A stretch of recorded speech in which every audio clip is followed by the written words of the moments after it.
네, 안녕하십니까. 김선생의 서울 이야기를 진행하는 강사 김효입니다. 이번 시간에는 서울시 종합시장 제1호로 지정되어 있는 청량리 9시장에 대해서 말씀드려보도록 하겠습니다. 우리는 흔히 경동시장으로 이렇게 통칭해서 불리워지고 있는데, 이 전통시장 9개가 모여서 이렇게 종합시장을 이루고 있다는 사실을 여러분들 알고 계셨는지 모르겠습니다. 자, 원래 노점시장으로 출발을 했었던 서울의 동쪽에 있다고 해서 경동시장이라고 불렸던 곳이 되겠는데요. 이 그림에서 보시는 것처럼 이렇게 가게와 노점이 어우러지는 이런 공설시장의 형태로 처음 출발을 했었던 것이 바로 이 경동시장이라고 볼 수가 있겠습니다. 1960년대에 개설되었었던 당시의 청량리 경동시장의 모습이 되겠는데요.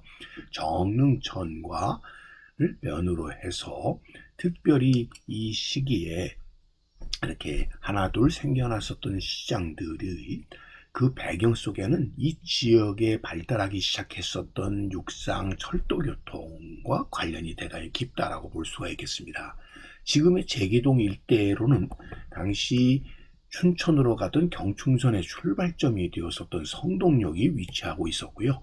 자, 나중에 이것이 청량역으로 이렇게 옮겨가게 되는데, 이 청량역의 다양한 철도 노선, 거기에다가 새롭게 이주를 해오게 되는 이 지금의 동대문 구청 근처에 자리 잡고 있었던 당시 용두동의 소위 마장동 시외버스 터미널 등이 이어지면서 특히 경기, 충청, 강원 지역에서부터 몰려 들어오게 되는 이 수산물 등이 이 지역을 중심으로서 활발하게 거래가 되기 시작하면서 바로 이런 시장들이 형성되게 되었고, 현재 이렇게 9개 시장, 또 실제로는 수산시장까지 포함하면 10개 시장이 이곳에 자리를 잡게 되었다라고 볼 수가 있겠습니다. 자, 제일 처음에 이 경동시장로부터 출발을 해서 경동 광성시장, 또 서울 양령시, 청량리 농수산물시장, 청량리 전통시장, 청량리 종합시장, 청량리 첨가물시장, 청량리 현대시장, 청량 종합도매시장 등 이렇게 다양한 시장들이 한 구역에 이렇게 집중돼 모여 있으면서 독립된 시장이기도 하면서도 또 이 서로 어우러지는 이런 시장을 이루어내고 있다고 보시면 되겠습니다. 일찍이 이 지역은 이 안양을 중심으로 해가지고 교통상의 요지에 두었었던 이 역과 원을 두었을 때, 역이라고 하면은 노원역, 청파역, 연서역을 들을 수가 있겠고요. 이 숙소에 해당되는 원 하게 되면 홍제원, 이태원, 전관원, 보제원 등을 두고 있는데, 그 중에서도 이 보제원이 바로 지금 이 경동시장 지역에 자리를 잡고 있었다는 것이죠. 특히 보제원의 경우는 병고에 시달리던 백성들을 치료하고 음식을 먹이기 위해서 소위 두었었던 빈민구제기관이자 의료기관의 전통을 이어왔었던 것이고, 결국 이러한 보제원의 전통이 오늘날 우리나라의 최대 양령시장으로 발달할 수 있는 이런 역사적인 배경을 이루었다라고 보시면 되겠습니다. 당시에 이런 보제원의 모습을 볼 수가 있겠고, 특별히 1970년대 들었으면서 이 경춘선의 시발점이었었던 이 성동역을 중심으로 공설시장이 생겨지게 되었고, 또 용두동 동마장 터미널이 들어서게 되면서 명실상부하게 이 양령시가 형성되게 되는 계기가 되었다라고 볼 수가 있겠습니다. 그런 의미에서 1939년에 개통이 되었었던 이 경춘선이 굉장히 큰 역할을 했다고 볼 수가 있겠는데요.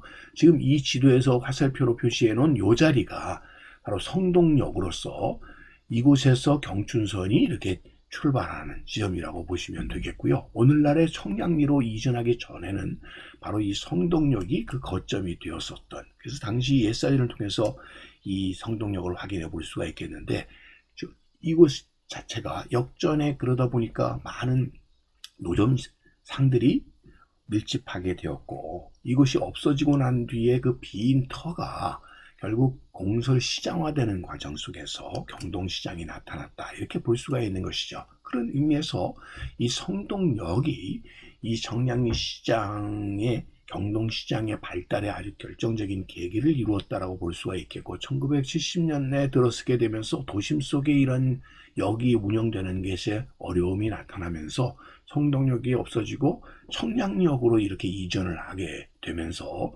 결국 이 지역 전체가 하나의 상권이 크게 발달할 수 있게 되는 계기를 이루었다라고 볼 수가 있겠습니다. 지금은 제기역 근처에 성동역 터라고 하는 표지석을 통해서 그 당시의 흔적을 엿볼 수 있게 되고요. 1959년에 이런 청량역이 준공되게 되었고, 한편으로는 1969년 이전까지만 하더라도 이 동대문 근처에 신설동, 을지로 육가 등이 있었던 이 시외버스 터미널들이 1969년도에 이곳 용두동으로 이전을 해 오게 되었고, 1989년에 오늘날의 그 동서울 터미널로 이전하기 전까지 경기도, 광주, 이천 등 강원도, 춘천, 또 충청북도 지역도로 갈른 시외버스 등이 이곳에 운영이 되게 되었던 것이죠. 이 당시에 장사지를 치고 있었던 이 승객들의 모습을 통해서 이 지역이 얼마나 활성화되었는가를 엿보게 해준다라고 보시면 되겠습니다. 이러한 교통 여건들이 오늘날까지 이어져 오면서 청량리 아홉시장의 전통을 이어가게 되었다라고 보실 수 있겠죠. 서울 양령시로부터 시작해서 경동시장, 이 경동 광성시장, 도매시장, 농수산물시장, 첨가물시장, 종합시장, 전통시장 등의 이런 다양한 시장들, 현대시장에 이르는 이런 많은 9개에 달하는 시장들이 나타나게 되었다라고 보시면 되겠고요. 그 과정 속에서 서울 한방진흥센터라고 하는 과 박물관 등이 이 양령시장에 들어서게 되었던 것이라든지, 곳곳에 이런 시장들이 전통시장의 이런 노천시장의 전통을 벗어나서 이렇게 현대시장화되고 대단히 깨끗한 이런 시장으로 변모하게 되게 된 것 또한 과정 속에서 이 청량리 종합시장 일대 자체가 결국 2017년 이후부터는 도시재생 활성화 사업이 본격적으로 가동이 되게 되면서 결국 이런 전통시장의 모습이 오늘날에는 서울 동부권의 최대 전통시장이 현대적인 이런 시장과 문화 공간으로 이렇게 바뀌어 나가게 되었다라고 보시면 되겠습니다. 오늘은 이 청량리 일대의 전통시장 9개에 대해서 꽃밭을 가꾸는 김 선생이 말씀드렸습니다.